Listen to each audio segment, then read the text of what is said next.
A trip down memory lane.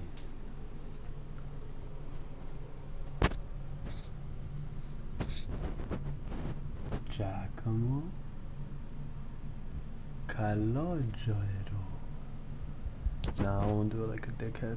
This is my dad and my grandfather who passed away, who's called Calogero, who like 3 cousins, now 2 cousins and 1 brother are kind of named after in different ways, and he was a cool guy. His wife died in her sleep shortly after her last son got married. I don't even know the whole story. Her only son, but whatever, man. Fucked up story there. So that's my dad and his dad.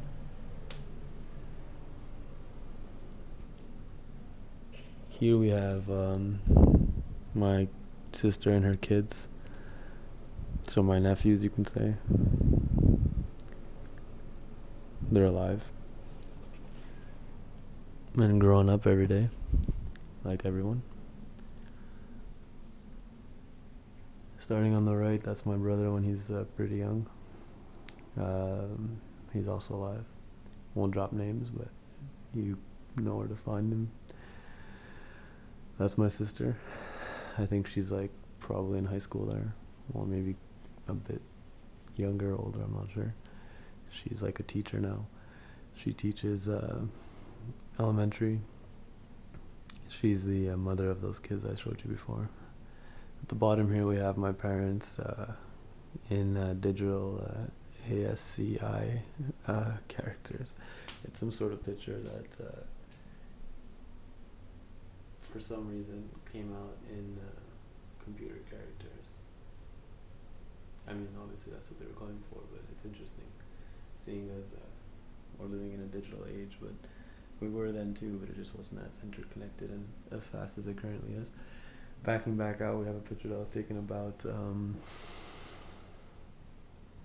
10 years, I would say at least. I think I'm like 15 there. My sister wasn't married yet, and I think they've been married at least 10 years. And there's the rest of my cousins. Starting from the right, we have Big Jerk. No, just joking. It's there's a bunch of love for everyone in this picture, but I mean, obviously, it's unconditional. In the middle there, we have, with the hat, my older brother who's living in Korea right now, who decided to go down that path with his life, and he's been there for like, I don't know, more than 8 years, so me and my other siblings, would like to just kind of go for a coffee and catch up, but, we can't because he's in Korea. So that's that. And then there's other cousins who I love. Guy at the top left there is a joker, as you can see with that smile. He's a funny guy. Back here is my brother again, the one that's in Korea right now. Very hard to understand guy. I mean, obviously, if you're on the other side of the world, as all of your family, it's only normal that it's difficult for the communication to work. But everyone, like I said, has their own truth and their own shit, and I'm not judging, but it's fucked up to have communication when it's like that. So, and then on the left we have a little old me, probably wearing a hand-me-down sweater there, and full of love though, full of love. And then we have my mom and her first 2 kids that got the Disney trips and the trips to New Jersey and whatnot. This group of kids, the last 2, I mean, me and my brother, we didn't get those trips, but it's okay. I guess 4 kids are more expensive than 2, and that's understandable. Here's a TV with my naked body reflection. I don't know if you can catch that. There's a garbage can or snow removal guy outside. Here's some children's book that we used to read when we were younger. The Bernstein Bears, great series.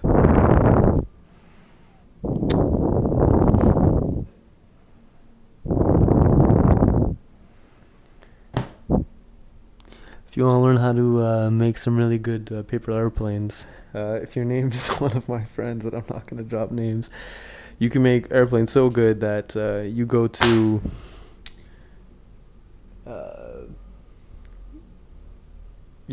concerts, lights concerts, and when she calls you on the stage and says, yo, let's have a paper airplane battle, and you make a paper airplane that's so good that, like, whatever, man, you know the story. He beat the fuck out of her.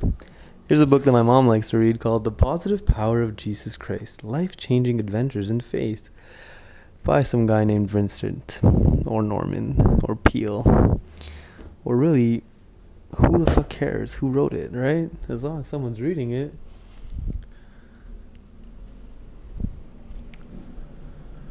So this is me on my current day here. I think we're January 19th. A lot of activity going on in this room here. Here's a book, part one of a trilogy I've been writing. A little like insight without saying too much, because I want you to read it.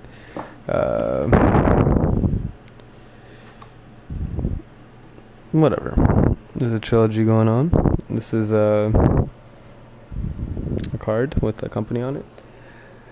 What else do we have here? We have a globe, which is this is a representation of what actually exists and what we're actually all on. So here's a beautiful country called Brazil that I have not visited yet, unfortunately, but man, would I ever like to visit that place. Here are a bunch of other beautiful South American countries, and up here we have Mexico and Cuba and Jamaica and Dominican Republic, and many beautiful countries. Then we have this thing called the United States. I think there's like 330 or something or more million people all over that. And good job. And then on top of them is my home, or at least the piece of this whole thing that I grew up on, and that's right here, and it's called Montreal. And I spent a good part of my life there.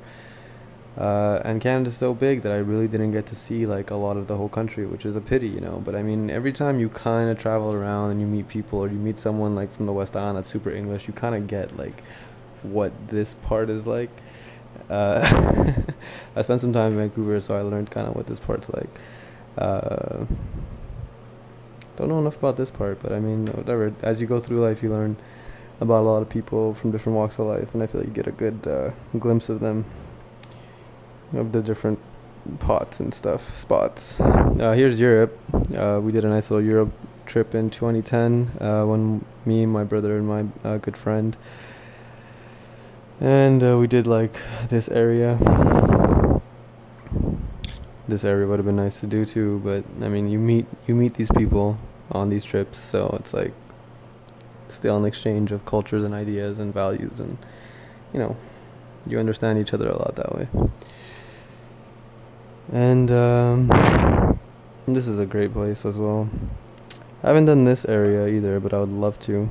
I'd love to see Africa and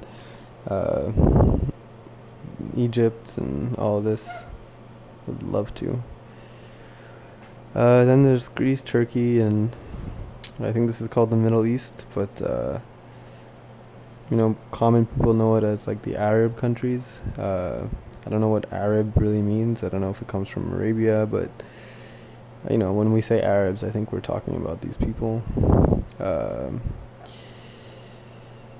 So it's an interesting place in the world. There's no need to really kind of shine light on parts of the world that are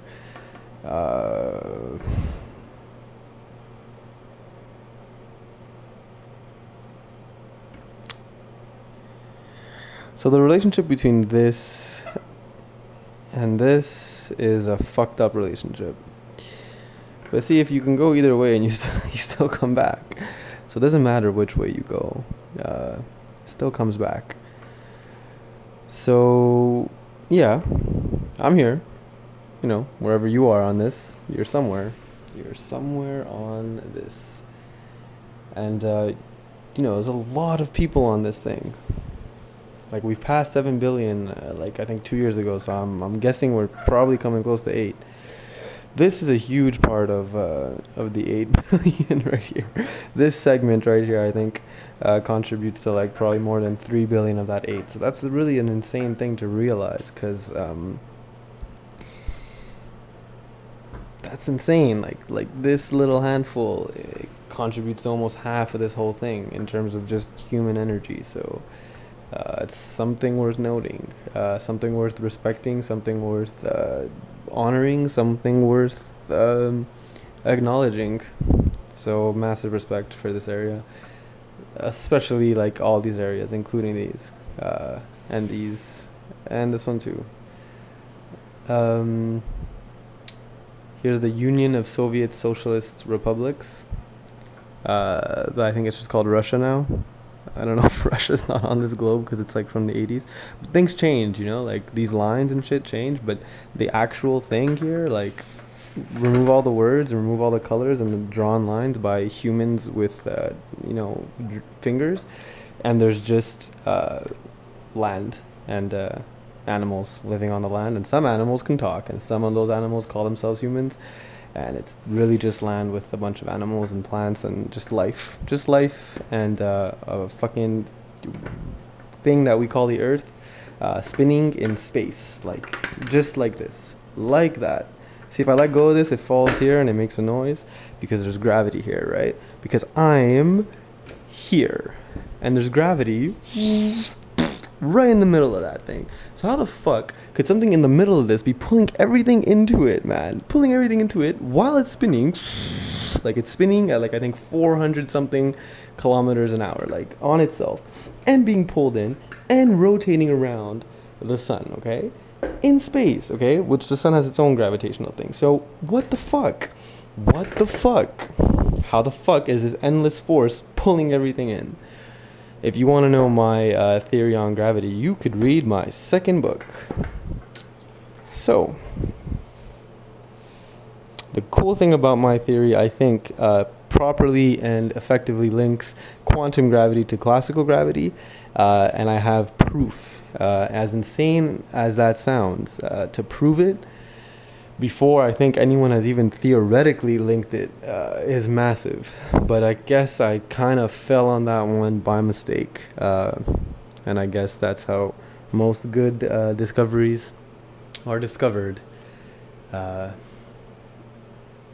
Like a toy, you know, like when you're just playing and, oh my, what's this? You don't think of the consequences, you just do it, and then you find beautiful, life-changing things. So, I don't know how we got into this whole thing. Oh, wait, it's true, because I'm in this fucking thing. Wait a second, should I just go outside and, like, be full naked and, like, just look at the moon and be like, hey, man, I see you too? Like, look, I know that there's privacy, and I know that we don't live in, like, a free world, right? But I'm doing this right now, and it's like, right?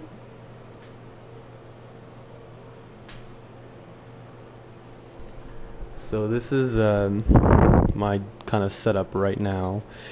My parents, this is my parents' house. I got a little spot downtown Montreal. It's very small, it's very cozy, but you know, it's good for now. My parents are on vacation, so I'm just kind of house sitting, but at the same time taking the advantage of kind of using the spot for myself.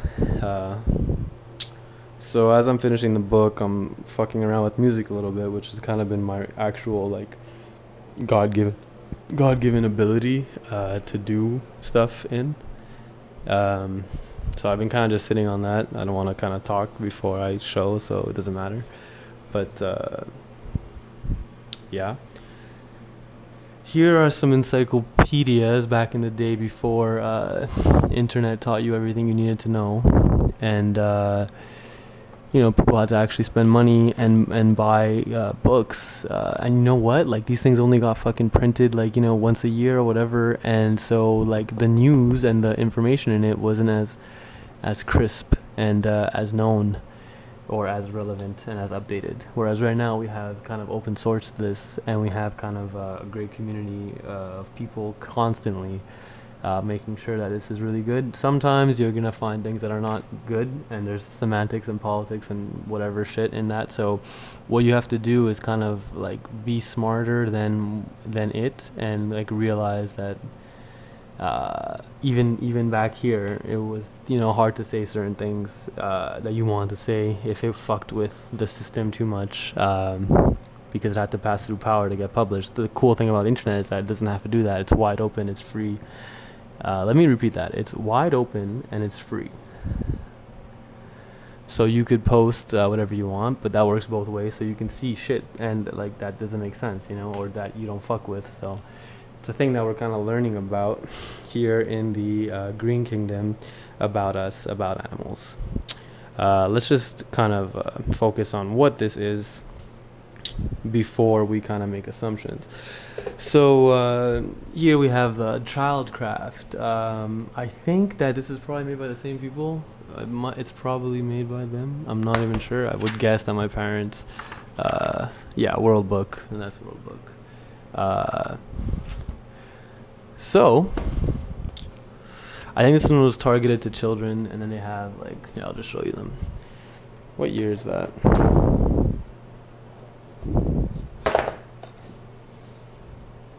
Oh, look at that. Some Alaskan Eskimo children. We all take time out to have fun. We know that all work and no play makes a dull life. This book tells about the games we play and some of the many other ways we find to enjoy ourselves. Here's some nice Japanese lady giving a little twisted look at that guy with the camera taking the picture of her while she's gathering her seaweed, thinking, yo, what the fuck, who the fuck is this guy?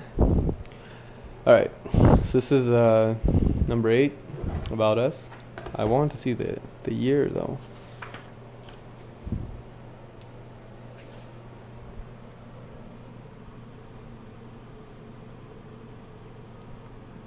So there's a lot of copyrights, and the most recent looks like it's 1990. So 1990, so like 25 years old.